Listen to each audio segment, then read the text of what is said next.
I hate to break it to you, but you're not getting the results that you want because you're launching products wrong. If you're a new product marketer or you're someone that's looking to launch your own product, it can seem pretty daunting.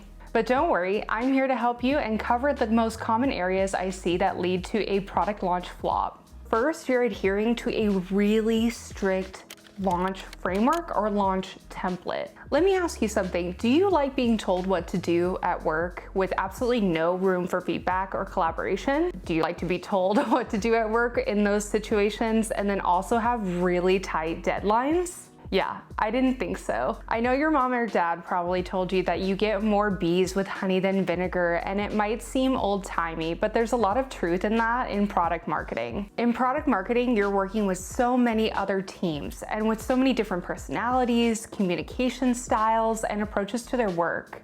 So it might make you feel more in control as a product marketer to adhere to a really strict and flexible launch framework or template, but at the end of the day, your team is gonna hate you.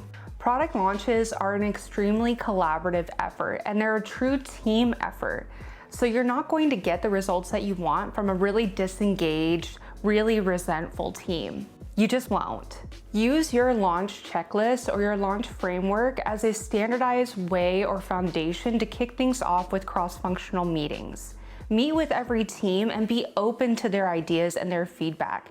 You want them to be excited. You want them to want to participate in the product launch and really have a stake in the success of the launch. And again, if someone has an idea that you didn't even think of or wasn't on your launch template or your framework, and it can drive value for your customers, then do it. Next is along the same lines as my previous point, but you're obsessing about the launch framework template tool that you're using. Let me say this loud and clear. It does not matter what tool or software you use to track your launch activities. Did you hear that in the back? I cannot tell you how many times I've met with teams to kick off a launch and they've asked me at the end of the meeting, hey, can we put the launch tracker in Jira or in Asana or Trello or Notion? Here's the thing. That's great for you. That's great for your team that you track all of your launch activities or your usual day-to-day deliverables in Asana, for example. But if the rest of the launch team does not have access to that tool, it's not happening. I know this is crazy and I'm gonna share a little secret with you, but I use spreadsheets to track my launch activities. I know, it's nuts. Here's the thing though, with spreadsheets, everybody at the company usually has access to it, right? So they have visibility into not only what they're working on, but also what other teams are working on and the progress that they're making. I also add a column in my spreadsheets for a final link so that if one team is waiting on another team, like for example, if a designer is working on an image that maybe the content marketer needs for a blog post, the content marketer can go into the spreadsheet and see the final link for that image that they could use and just grab it. Also, I don't think I've ever been part of a B2B tech product launch that's launched on time. They usually always get delayed. And with that in mind, using a spreadsheet is so much easier to change the dates of the deliverables and adjust to the new timeline. So don't stress out about using some kind of fancy launch tracker. If individual teams want to use a certain tool that they're used to, that's great. But just let them know that they'll need to update the spreadsheet as well, since the majority or all of the launch teams have access and visibility to the spreadsheet. And I don't know about you, but that seems like a lot of work. This one is a big one, but you're making really big decisions really late in the game with the wrong people. On every product launch, you'll notice that people have a lot of opinions and can get really passionate about big decisions around the product. But I strongly encourage you to limit the actual voices that really matter and influence big decisions on a product launch. I mentioned this in my ebook, but I think that there are 3 critical roles that really are the main voices that you should listen to. Obviously, you as the product marketer understand the value, the benefits of the feature or the product being released, and you're project managing the team, so you're a key voice in the product launch success. Then you have your product manager, who knows all the technical, nitty-gritty capabilities and limitations of the product. And finally, you have the customer success manager or the customer success leader, who's going to help you to kind of understand your customers a little bit more, set really realistic goals, and figure out, who are the right people to target for this, and realistically, how can we get them to adopt the product or feature. The customer success leader is a really important person that I think you should include on your initial launch planning and when you define success metrics, because their perspective being so close to the customer will really help you to create, again, more strategic and realistic goals. Okay, so this can happen. I'm going to pick on sales for a second here, but you might get someone who maybe is in sales and secretly wants to be a product marketer, and they really don't like the name of the product we're launching. And so if they have a really good relationship with, let's say, the head of sales, they might be raising their hand and asking to change the product name or radically change the pricing. And although I do think that it can be valuable to get sales feedback or even reach out to partners and kind of test and validate your messaging before a product launch, these kind of voices and influencers should not be considered really late in the game. Now, there are situations where someone like the CEO might come in really late in the game, maybe a week before a product launch, and say, I don't like the name, it's not resonating to me.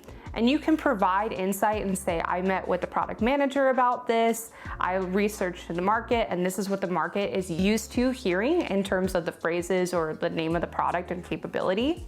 But at the end of the day, if the CEO says that you need to change the product name, you need to change the product name. Again, I'm just emphasizing here that there are some key players who really do have the final say and their feedback really matters, versus others who might have an opinion, but in all honesty, really don't have a huge sway in these big decisions around a product launch. So I strongly encourage product marketers, especially if you're new, to work with your manager or your leader and really make sure that you limit the voices who have a say in really big product decisions. You don't want to make decisions by committee as much as you can help it, because it usually means that you're gonna execute in a really sloppy way, or you might not execute at all. Rapid fire here. The next is that you're not providing key resources to your launch teams, which is such a disservice to them. There are 3 distinct documents or resources that you should be linking everywhere in terms of your product launch. So I mean in the launch tracker, I mean in calendar invites, and any chat rooms that you dedicate for the launch team. They should be everywhere. The first resource that you should give your launch teams is actually provided by the product manager, and this is called a PRD, or a product requirements document. And this is the technical nitty-gritty capabilities, limitations, intended behavior. It's kind of the engineering or under the hood view of what you're launching. This kind of document can be really helpful for support teams, for example, who might need this more technical documentation. The next is the project brief, which is owned by the product marketer, because the role of a product marketer at the end of the day is to take the technical and translate it into the relatable. The product brief is the quick and dirty of the product launch. It's what are we launching? Who do we launch this to? What are our competitors doing? It's the quick facts that most of your launch teams will need to do their jobs effectively.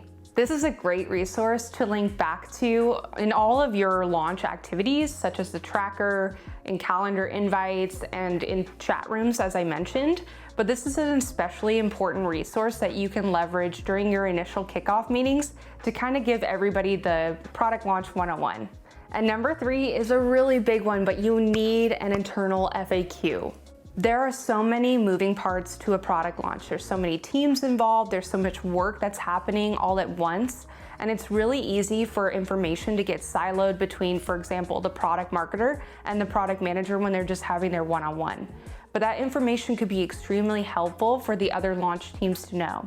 So creating an internal FAQ and working with the PM on the launch to just continuously update that, whether it's feedback from customers on the beta, or it's a question that comes up from one of the launch teams that might be relevant for other launch teams. It's really important to use this document as almost a living and breathing single source of truth, so that when people come up to you and they say, how much is the product? Did you check the FAQ? What are the known limitations of the product? Did you check the FAQ?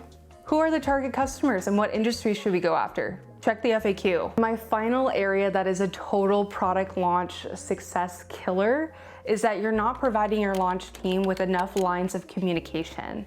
I know, I hate meetings too, but product marketing needs to set the tone by either having daily or weekly syncs so that everybody can stay on the same page with the product launch. If teammates are making updates in the tracker continuously and they're on track with their deliverables, then they don't need to attend. But it's important to have a daily or weekly sync as a dedicated time for your launch teams to get together, ask questions, get answers, and also it's important to keep that for really big announcements, such as a delay in a launch or a known limitation that you know that people are going to be asking about. If you have an especially large launch team, I highly recommend that you do at least a weekly sync with the launch team, but also create a dedicated chat room with everybody that needs to be involved. You can use whatever your company provides for internal communication, whether it's Slack or Teams or something else. This has really helped to reduce the chaos that a product launch can cause and just keep everybody on the same page and informed. Alrighty, and there are my quick and dirty tips of what could lead to product launch failure. If you're curious on how I led a product launch that generated $202,000 in 30 days, check out my latest video. And if you want to know a step-by-step guide on how to do product launches for the first time, check out my ebook in the description for a detailed guide on how you can roll out an effective product launch framework. If you like tech product marketing or content creation, or you just want to see my journey, feel free to like and subscribe. I would really appreciate it as a small YouTuber. Thanks for watching if you made it this far, and I'll see you in the next one. Bye.